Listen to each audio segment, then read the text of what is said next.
Welcome back to the Survival Gardener Minute. I'm David the Good. Today's question is from Michial Pater, who asks if I would consider pork or chicken or rabbits for a survival food situation to get protein, or would I stay plant-based? I love my protein.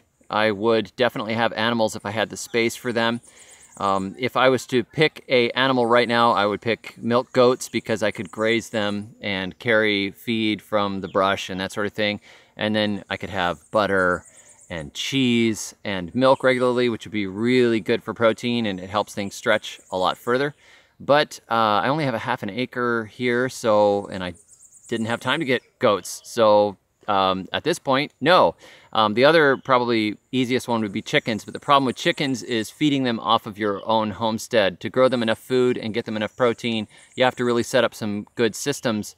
I tried it back in North Florida, tried to feed them off of my own land and with kitchen scraps and letting them dig through the compost pile and that sort of thing, but they quit laying eggs. The chickens were all pretty happy looking. They just decided they weren't going to lay eggs anymore unless they had their big sack of feed from Tractor Supply.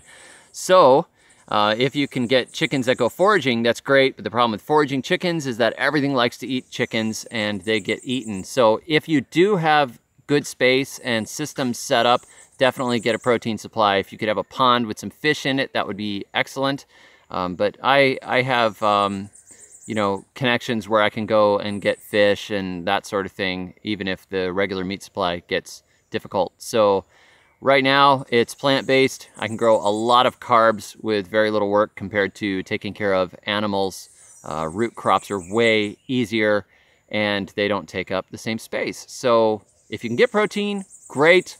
But know that it's going to go with a lot of work. We raised rabbits, and the amount of diseases and problems that rabbits had were a big deal in a warm climate, so that was off the table as well. But a couple of milk goats would be nice right about now. If anybody wants to mail me some, go for it. Thanks for watching. Check me out on the web at thesurvivalgardener.com. And until next time, may your thumbs always be green.